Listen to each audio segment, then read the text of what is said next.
Good afternoon, ladies and gentlemen. My name is Aslam Jumain from the Master of Economic Program at Universitas Muhammadiyah Yogyakarta. Today I will present our study titled Carbon Stock Mapping and Strategic Analysis of Low Carbon Development Initiative in North Konawe Regency, Indonesia. This presentation is part of PSAID to 2025 under the subterm Sustainable Natural Resource and Environmental Management. Background and problems. Climate change is still one of the most seriously global problem. It is driven by greenhouse gas emission from land use change, deforestation, and fossil fuel use. When forests are lost, carbon sequestration decrease and climate risk such as flood, drought, and biodiversity loss increase.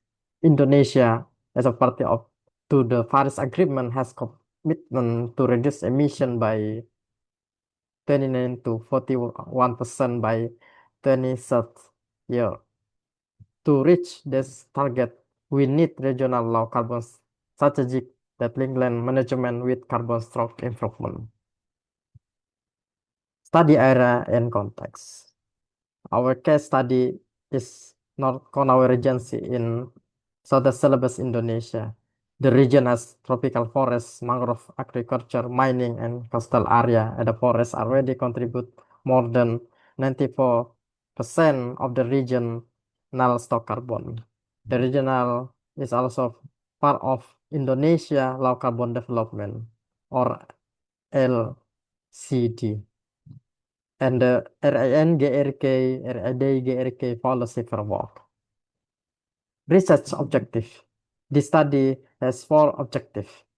First, carbon mapping. Quantify and map carbon stock for 2019 and 2024 using GIS. Second, evaluated strength and weakness of low carbon initiative with SWOT analysis and external drive with PESTEL analysis. Finally, integrate both tools for better regional policy design. Method carbon stock mapping. We use satellite-based land use map for 2019 and 2024 process in GIS. Land use classified into tropical forests, mangrove, agriculture, and plantation, settlement, open land mining, and water bodies. For H+, we applied carbon factor from the IPCC 2006 and national emission factor and calculate carbon stock area in hectare times the carbon factor in ton of CO2. Method SWOT PESTEL framework. We then analyze the context with and integrate SWOT PESTEL framework. SWOT analysis capture internal strength and weakness such as forest cover, mangrove loss, finance and investment, and then PESTEL analysis organize political aspect, economic, social, technological, legal, and environmental factor that influence low carbon development in North Konawe. Results, carbon stock and land use change.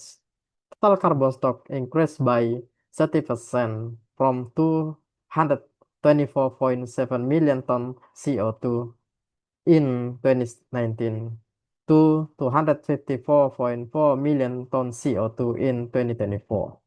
This gain is mainly driven by tropical forest expansion.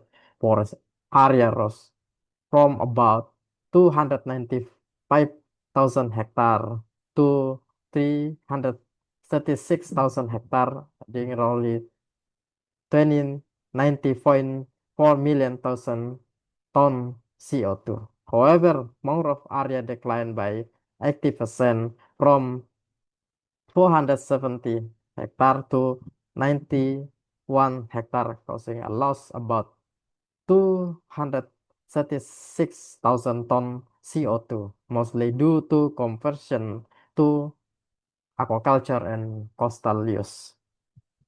SWOT PESTEL analysis insight. The analysis shows strong natural capital, extensive forests, supportive national LCD for policy, and growing use of GIS and remote sensing.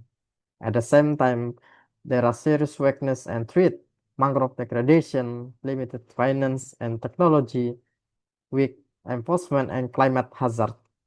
Key opportunity include access to climate finance and carbon market, community-based mangrove restoration, and ecotourism, and space for innovative regional policy.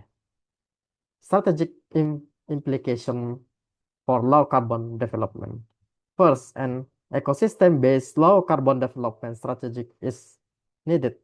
Protect and expand forests, prioritize mangrove restoration as blue carbon, and promote sustainable agriculture and agroforestry.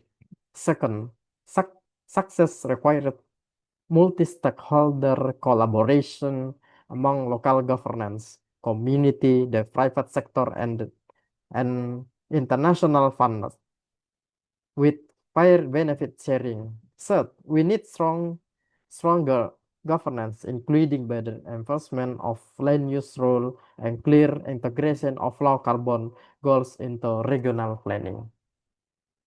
Conclusion. In summary, North Konawe Regency carbon stock has increased by several mangrove loss remain a critical vulnerability, and there are still financial, institutional, and technological gaps. Moving forward, the region must improve access to climate finance, invest in GIS-based monitoring capacity, and build long-term partnership for forest and mangrove restoration. With this condition, North Konawe Regency can become a model of regional low carbon development in Indonesia. Thank you very much for your attention.